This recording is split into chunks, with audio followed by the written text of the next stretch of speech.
Mësuesi dhe nxënësi I varfër. Në një fshat të vogël mes malesh ku dimri binte ashpër dhe verat ishin të shkurtra, ndodhe një shkollë e vjetër e thjeshtë. Por plot zëra fëmijësh që ëndrrënin më shumë nga sa u lejonte realiteti I tyre. Në këtë shkollë jepte mësim një mësues I quajtur Arjan. Ai ishte I njohur për zemrën e tij të madhe dhe për faktin se nuk dorëzohej kurrë para vështirësive të nxënësve. Një mëngjes të ftohtë dimri, ndërsa bora kishte mbuluar gjithçka, dera e klasës u hap me ngadalësi. Brenda hyri një djalosh I vogël, I heshtur, me rrobat e vjetra e të grisura dhe me duar të ngrira nga ftohti. Quhej Dreni. Dreni nuk fliste shumë. Ulej gjithmonë në bankën e fundit, I përkulur mbi fletoren e tij të hollë dhe mundohej të mbante ritmin e klasës. Edhe pse shpesh vinte pa ushqim dhe pa detyra të bëra, jo se nuk donte, por sepse duhej të ndihmonte në shtëpi. Ai jetonte me nënën dhe motrën e vogël në një shtëpi të rënuar në skajin e fshatit. Babai I tij kishte vdekur vite më parë dhe pas asaj dite fati I familjes kishte marrë tatpjet. Nëna punonte rasti si pastruese dhe shpesh kthehej në shtëpi me duar bosh. Një ditë gjatë pushimit, mësuesi Arjan e pa Drenin tek rrinte mënjan, I heshtur duke vështruar fëmijët e tjerë që hanin sandwich dhe qeshnin. Ai vet nuk kishte asgjë në çantë. Mësuesi ju afrua dhe I tha: "Pse nuk po ha Dren?" Dreni ngriti kokën me një buzëqeshje të zbehtë.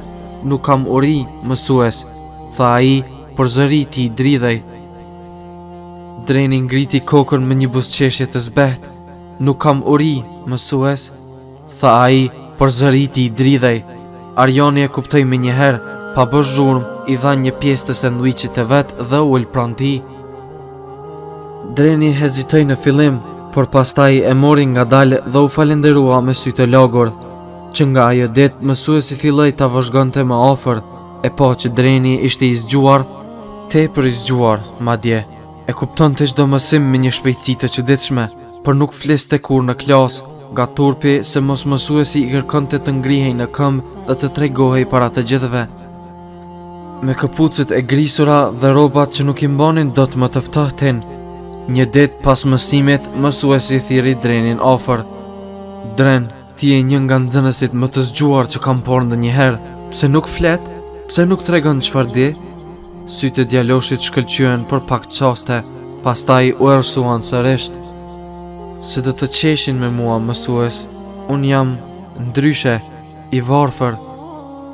Mësuesit I u drall zemra, u ul në gjunjë ta shikonte në sy dhe I tha me qetësi: "Dren, varfëria nuk të bën më pak të vlefshëm, të bën më të fortë. E rëndësishme është ajo që ke në mendje e në zemër, jo në këpucë." Dreni uli kokën, po njerëzit nuk e shohin ashtu. Arjani buzëqeshi me dëmshuri. "Atëherë le t'ua tregojmë, fillojmë bashkë?" Dhe ashtu bëri. Çdo ditë pas mësimit, mësuesi qëndronte me Drenin duke I mësuar më shumë, duke e ndihmuar me detyrat dhe ngadalë duke I ndërtuar vetbesimin që ai nuk e kishte pasur kurrë. E mësoi që nuk duhej të fshihej, por të shkëlqente. Pas disa muajsh, shkolla organizoi një konkurs leximi dhe fjalimi publik. Të gjithë nxënësit e mësuesit Arjanin e dinin se sa shumë po përparante Dreni. Vetëm Dreni nuk besonte ende. Kur erdhi dita e konkursit, solla ishte plot. Prindër, mësues, fëmijë, të gjithë presnin me emocion. Emri I Drenit u thirr në fund. Ai u ngrit ngadalë me duar që I dridheshin, por me zemër që rrihte fort. Kur doli në skenë, vështrimi I tij shkoi drejt mësuesit Arjan.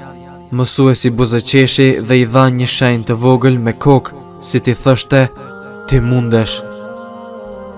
Dreni mori frymë të thellë dhe filloi të lexoj. Në fillim zëri I tij ishte I dridhur, por pastaj filloi të forcohej. Për herë të parë ai ndjehu se dikush po e dëgjonte, po e vlerësonte, po e respektonte. Kur mbaroi, salla shpërtheu në duar trokitje. Të gjithë u ngritën në këmbë. Dreni qëndroi I shtongur për disa sekonda, I hutuar, I emocionuar, dhe pastaj sytë ju mbushën me lot. Ai fitoi vendin e parë. E pas konkursit, mësuesi ju afrua dhe e përqafej. E pe, nuk të pengoj as varfëria, as frika, as robat, ishte vetëm guximi yt, jam krenar për ty. Dreni nuk arriti të fliste, vetëm e shikoj mësuesin me mirënjohje. Një mirënjohje që nuk ka nevojë për fjalë. Vitet kaluan, Dreni vazhdoi në shkollën me rezultate të shkëlqyera. Ai punonte pas mësimit për të ndihmuar familjen, por nuk u dorëzua kurrë. Mësuesi Arjan ishte gjithmonë aty për ta udhëhequr. Dhe një ditë, pas shumë vitesh, mësuesi mori një letër. Letra ishte e shkruar me një shkrim të rregullt, të bukur dhe në fund mbante emrin e Drenit. Në të shkruhej: Mësuesi im, sot jam pranuar në universitetet me bursë të plot. Ju jeni arsyeja që nuk u dorëzova. Ju më mësuat jo vetëm matematik dhe lexim, por më mësuat të besoj tek vetja. Ju faleminderit që më treguat se varfëria nuk është fundi, por fillimi i forcës. Për mua, ju jeni mësuesi që ndryshoi një jetë. Arjani e mbajti letrën në dorë për disa minuta, pastaj la njëra të rrëshqas, sepse kishte kuptuar se dhurata më e madhe që mund të marrë një mësues është suksesi i nxënësit të tij.